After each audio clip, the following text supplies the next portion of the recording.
Again? I didn't get to hear you play when you were at Western on Saturday, so I'm super pumped that I got to hear you play today, and I get to be your clinician. That's very exciting. They're like this, they're like, yeah!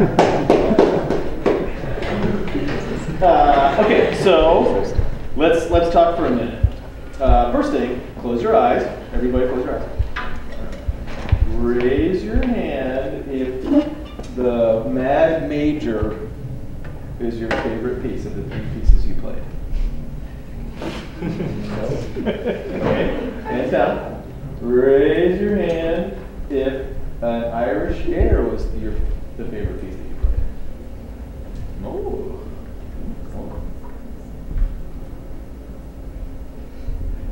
Okay, raise your hand if the Mendelssohn is your favorite piece. Okay, hands down. Open your eyes. Which piece do you think won? Mendelssohn. Yeah, Mendelssohn won by a decent margin. And then the Air, I think probably was second, maybe. And then the Mad Major came dead last. Dead last on the Mad Major.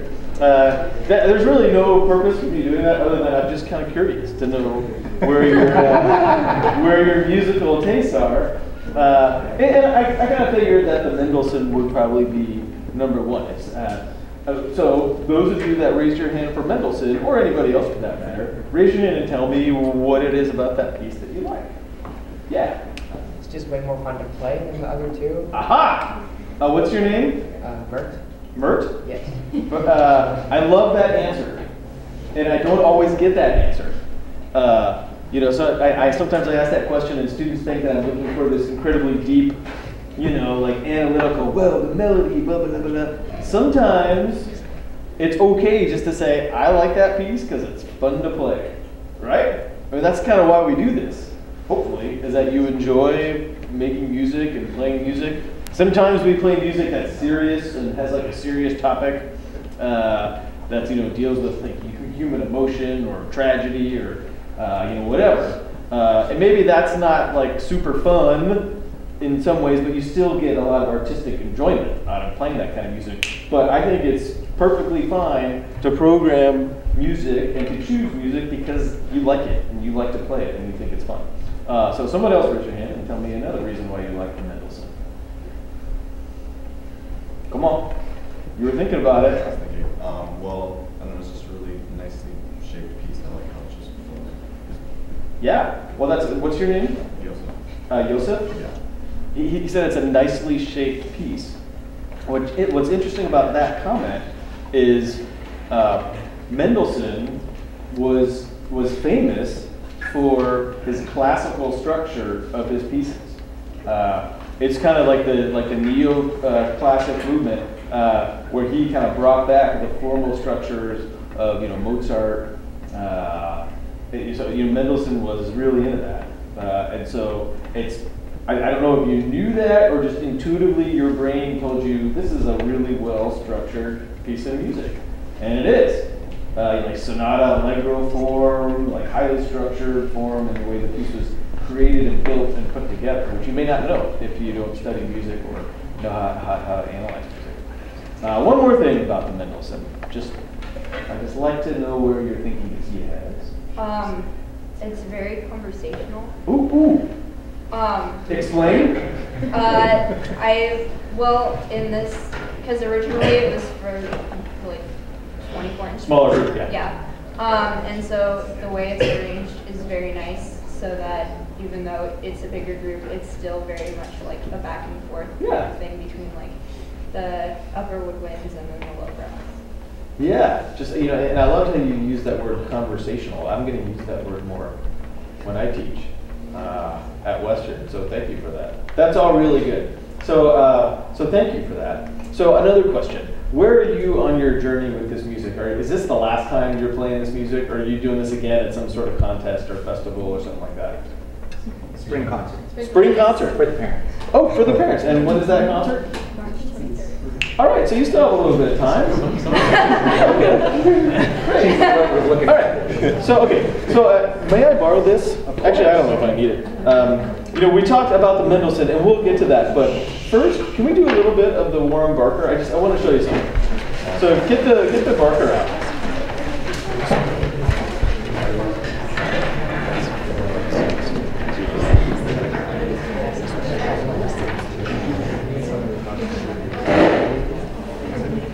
Let's start at 25.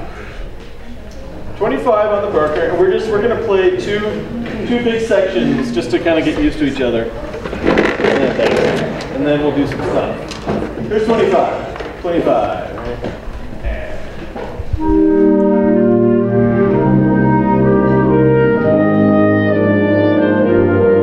One thing I noticed from you guys is that occasionally the clarinets do what I call the middle school mushroom, where you do one, you try to be expressive one note at a time. It's like these little swells on every note. And I know why you're doing that, because I used to do that as a trumpet player. You're trying to be expressive, and so you're doing what you can to be expressive, but don't be expressive one note at a time. Think longer phrase. So move your air, connect the notes more, and think longer phrasing instead of one note at a time. And what do you guys know about A's on the clarinet? Second space A's. They don't sound fast. Yes, but why? Because they tend to go sharp. Yeah, they don't tend to go sharp. There's on every clarinet in the world, they are sharp, like wicked sharp. And so you gotta be really careful when you play those. And with my players, they just know that if they can do it, if it's not too fast, A's are right hand down. Do you guys ever do that? Yeah, good, okay. All right, here's 25. Just keep that in mind, that this having a clarinet melody in this range can make for some difficulties pitch-wise, because it's the worst range for you. Yeah. Here's 25. Everybody? All right. Be more on top of the beat right with me.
Measure 40, and if you have melody, can you please play now for me? Just melody only.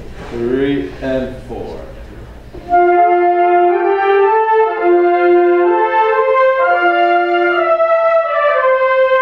Yeah. So that's interesting because we had two different themes being played, and I'm looking for one specific melodic line. Again, 40 and.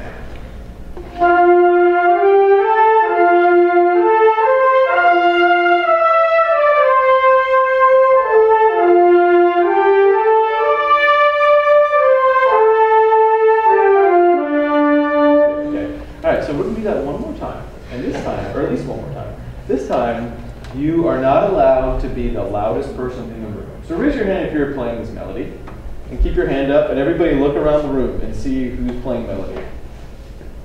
Right? So just sort of make that connection. So here's what I think you probably need to do. I think you probably need to listen back towards the trumpets and make sure that you can hear the trumpets.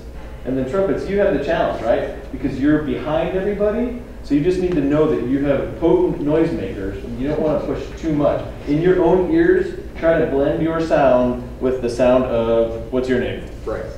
Bryce. It's conceptual, right? And it's abstract, and it's probably impossible. Like, you can't really hear Bryce, but try really hard to hear Bryce. And try it again.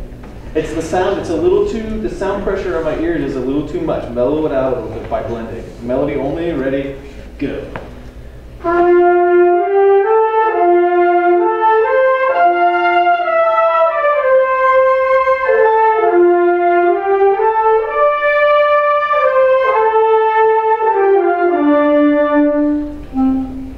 So to me, that was huge.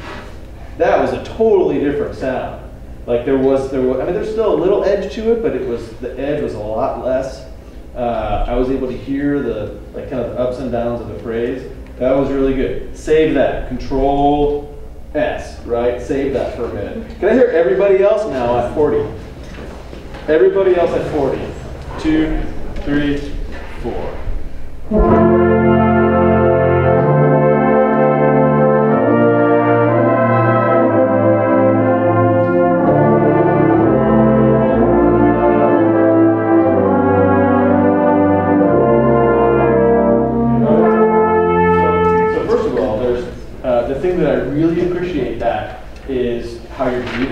So you're like, I'm guessing you're stagger breathing in a way that there's no gaps in the sound.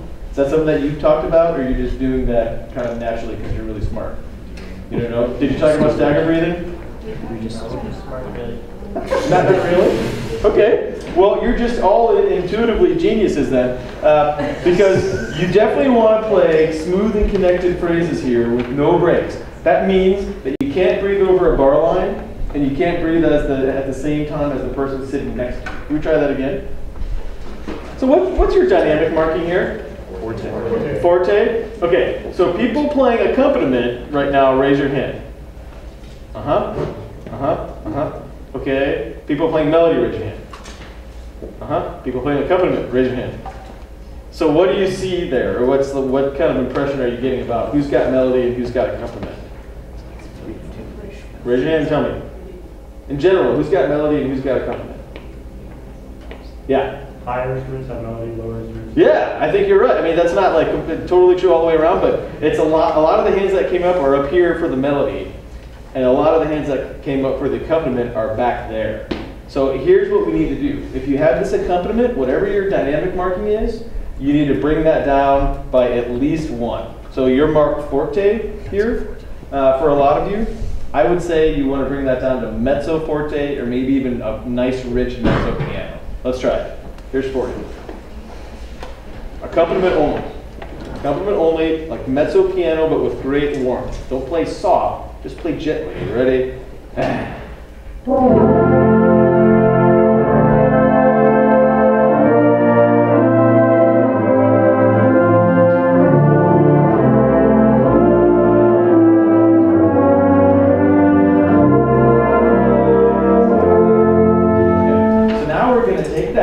Change a thing, exactly that volume, and now let's hear the melody.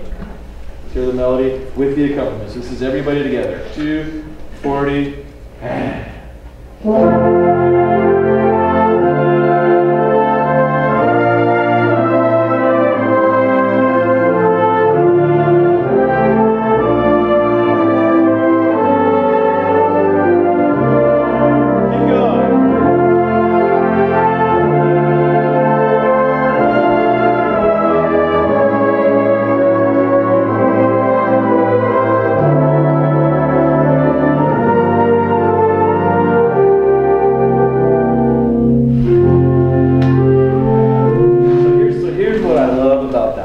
Compared to the way you played it the first time, when we did some balancing, some more, I mean, you guys do a lot of balance work. There's no question about that. But I think you could take it a step further than where you are now. To me, that sound was far more three-dimensional than the sound I was hearing before.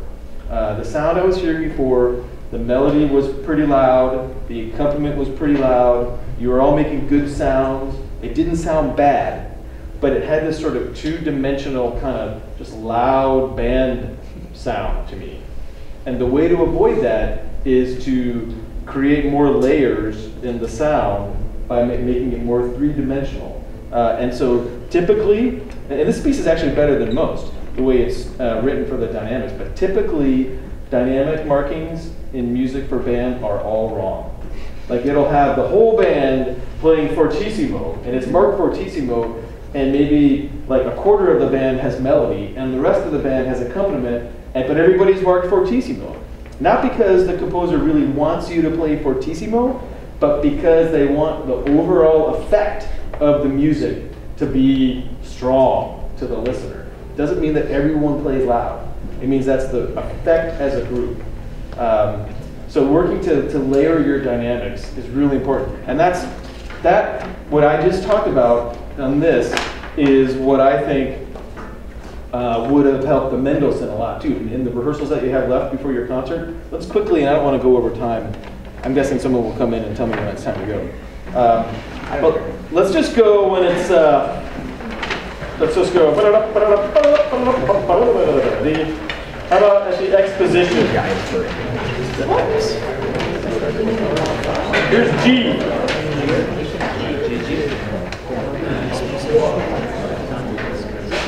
G.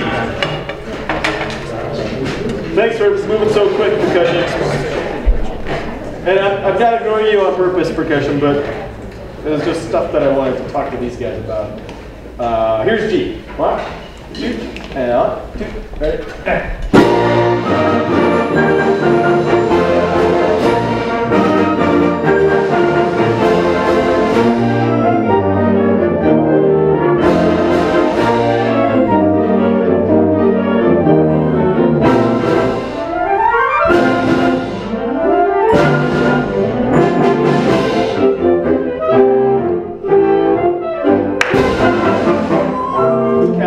Count 2 before I. 2 before I. Raise your hand if you are the melodic person in these 2 measures, 2 before I. It's first clarinet. Who's first clarinet? 2 people. Put your hands down. If you're playing 2 bars before I anywhere and you're not first clarinet, raise your hand. Yeah. So you see the problem? The problem is that the orchestration doesn't necessarily match the effect that the composer wants the listener to get. In order for them to come through, tell me your names. Grant. Okay, if you're 20 or whatever it was, tell me your name again. Emily. Emily. Grant and Emily. For Grant and Emily's sound to come through, the people that are playing 2 before I, whose names are not Grant and Emily in the first clarinet section, you have to play darn near piano, or maybe even pianissimo, with great accents and good clarity, but you've got to play really soft or we are never going to hear that. And by the way, you guys need to just nail that. There can't be any discussion that you're just boom, you got it. Here's H. H again. And on.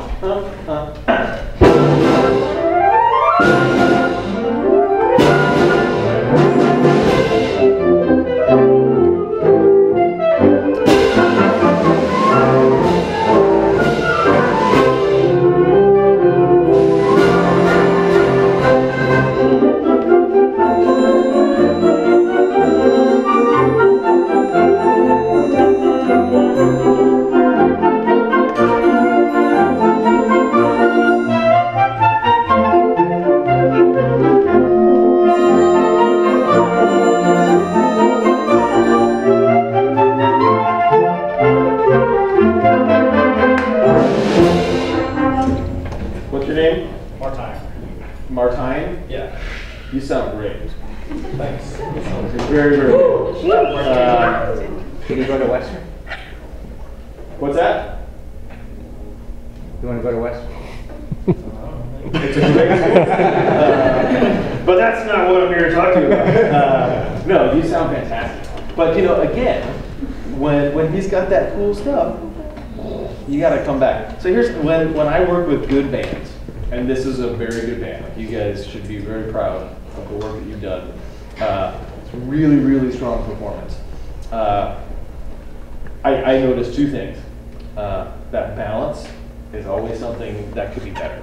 I basically spent the whole session today talking about that. This ensemble balance, because if you don't take your balancing procedures to the max, you're going to cover up some of the really great playing that's going on. So you have to self-police, and it's a couple-step process. Step one is everybody has to self-identify what your musical role is, right? And that it's your job. It's your job to do that. And it's okay if you don't know, because sometimes music is complicated. And you can say, Mr. Kim, I don't know what I have here. Am I like the most important part? Am I secondary? Am I just really kind of soft? It's your job to self-police and know what your role is. And then once you know what your role is, you adjust your dynamics. Because the dynamics in your music are lies. They're lies. And music is lying to you. And in order for it to have the effect that we want, you have to do this. Because here's another thing, that Mendelssohn is way dead, right? It's long gone. It's true. And he has no idea, or had no idea, that a concert band in the Seattle area was going to be playing his piece. And like you mentioned, it was originally written for a smaller group of players. So, what if your band just happened to have, 20 really awesome trombone players instead of the ones that you have? Well, you would need to... No. Instead of the 4 awesome ones that you have. That's what I meant to say. But what if there were 20 trombone players instead of 4, right? Then you would have to adjust your dynamics even more. Like, the composer doesn't know how many people you have on each instrument in this band. So adjusting is really, really, really, really important. Okay? Do you know how much time I have left? You're done. I'm done! Trombones, I didn't mean it like that. I love you, trombones. All right, thank you. Thank you.